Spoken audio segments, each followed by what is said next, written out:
What's up everybody, welcome to the video. If you hadn't guessed it, today we're printing Pokemon stuff. Well, we're not printing them, I've already printed them, but we're going to have a look at them and see what they're like, see whether you can print them as well, see whether they're actually worth doing.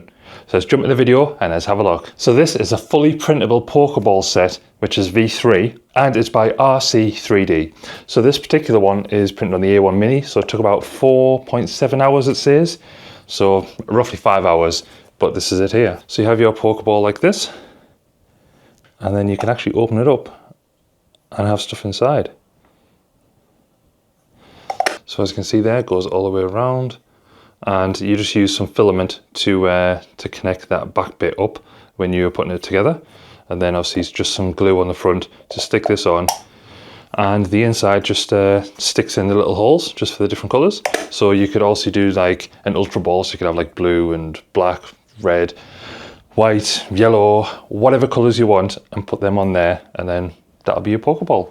So yeah, that's the Pokeball. Up next we have the articulated Onyx from Body 3D. Now this was printed again on the A1 Mini, and it was printed like in a circle to fit it on the bed, but that's it, quite nice. If I remember, it was about 3 or 4 hours to print it, so it's not too time consuming really. Just set it off and then it prints it all out, and it's really nicely connected together, and a really nice articulated toy there. So yeah, nice little Pokemon one, and it's just quite good. So I use the EMS. So I have grey, white and black, so it took slightly longer, but you can print this with just your single one as well, and then just sort of paint these eyes in white with Tip-X or white marker, put a black pen as well, so you can do it that way. So EMS or non-EMS, still good print. So on this topic of articulated ones, I did an articulated Gyarados as well. So I did this in a silk, which hasn't really come out the best, to be fair. A little bit of sort of warping and stuff on the top, but it still looks quite nice, really nice colour. Articulation works really nice. It was about 1.5 to 2 hours, I think, to print, so it's not too bad really. But yeah, it comes out already articulated, and I think if it was done in proper PLA rather than silk PLA, probably come out a bit better. But this was printed a long time ago, but still looks quite nice, and still quite nice articulated toy. Can you hear that? That's a bunch of Gengars trying to escape. So I think this was about 1.7 hours, but it was like a bed full of these little bad boys. So that's him there, a little Gengar. And again, it was printed with the silk, so it's not the best with it being intricate detail, and use like just the generic settings. But I think if I was to print it again, especially in the silk, I'd probably use like a smaller nozzle size so I can get better detail. But I still think they're quite cute, little Gengars. Yeah, nice little print. So if you've got some like remaining filament or whatever and you want to print something small, give it a shot. Another small thing is this Pikachu keyring from HS3D. Oh, look at the little Pikachu. So it's black on the back, and obviously you've got your filament there.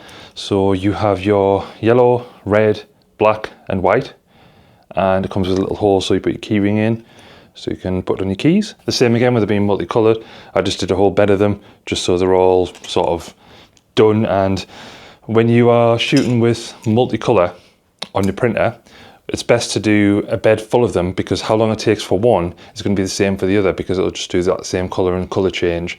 So if you print multicolor stuff like this, it's best to fill the bed with as many copies as you can. So that's one little hint in there. But yeah, that's the little Pikachu keyring. I love me some retro gaming, and the Game Boy was an absolute classic back in the day. Now this is something that has been created to hold your Pokemon cards. This was by Phoenix 3D Models, and basically what it is you have your Game Boy and you can open it up. It's stuck with magnets together. You put your Pokemon cards in there, put the magnets back on and seal them shut. So for example, I can get them and put some cards in, just like so, and then you get the lid, put that on, you can shake them about, then the cards are not going to escape out, especially with being magnets as well, so you can sort of chuck it upside down a bit, not going to come out. So it's really good for that. So yeah, if you've got some specific cards that you want to keep, so I can't remember how many it holds, but if you've got a smaller amount and you want to keep them in a special place, then one of these is good. I printed 2 because I love them. Another keychain for the video, and this is a Pokeball keychain. So this is on Maker World, and it takes about an hour and a half to do it because you have to print it off in different sections and then stick it all together. But you can always just put it together rather than stick it. So that's how they are done, like so. So you have little connections here, and that's how they connect up. Now, the thing that I found, as you can see there, the fronts come off. They do slot in together, and they do sort of stay together as such when you were holding it.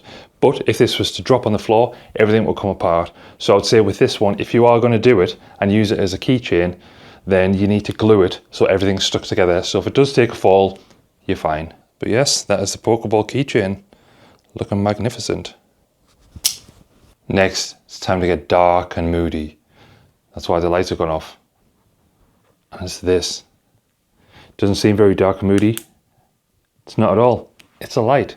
I just turned off the light so you can see this bit better. So this is filled with LEDs on the inside. It's connected to USB. Got my trusty Euro Car Parts power bank so I can power it. So again, you can just turn it on like so. And that's fantastic. And then you can just sort of put it on your wall if you want. I'll just put it there for the minute. Looks all right. I think I was going to put it down here somewhere, but I think I'm going to go for a different one. But yeah, that's the Pokemon LED lamp. And then it just comes in 2 pieces. So you have your base where you put your LED. Not the best quality LED fitting, but this is one of the first ones I did. Then you have your plate on there as well. So you can just put that on, clip it into place, and you're good to go. So should the LEDs break for whatever reason, then you have this ready to take apart, change your LEDs, put some new ones in. So that one's really good. And again, this is printed on the A1 Mini, so if you have a bigger printer, you can print this much bigger. This particular one is from Dylan's Lights boxes, and this took about 2.5 hours to print, I believe. So yeah, really good. So for the last 2, I've come for a bit of a nail down because I need to use the table. And this one here, this is by Hollow Maker, and this is a Pokemon card holder.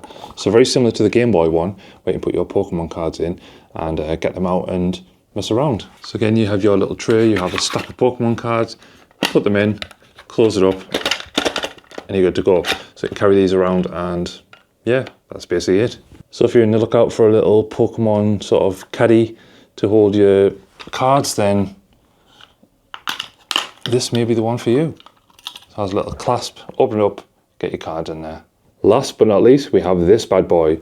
This is by Designs by Markham, and it'll take about 10 hours to print. Might seem a long time, but it's nice. So obviously this is it here. You have the sides like that.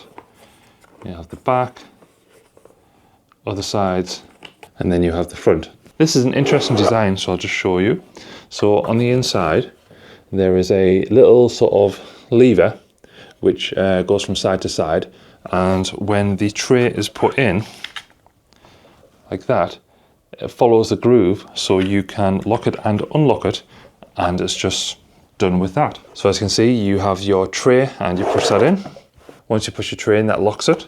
Push it again, and as you can see, it'll come out a bit, and that unlocks it. Now, I did have a bit of an issue with mine. This was sort of one of the first 3D prints that I started to print, and as you can see there, I had to sand the top down because the top was actually too big to fit in here for some reason, so I don't know what that issue was. This white part on the front, you could probably do with gluing that in as well, because sometimes that gets a bit loose, but that's it there. Yeah, so I have your front door here, you have this bit here, and that just slides in, and that's the nice thing about it, like, you need to glue some bits, but then some bits doesn't need to be glued because it's a nice fit, and it'll hold all your Pokemon cards, just like so, and keep them stored away. So that's the Pokemon card holder. Hope you enjoyed the video. If you did, please let me know in the comments, and let me know what your favourite Pokemon thing was that I printed in this video as well. If you want to see more Pokemon stuff on the channel, let me know as well, I'll do that. I've got a whole range of different stuff that I printed off and that I want to print as well, just to feature on the channel, so it should be interesting. But yeah, until next time, see ya.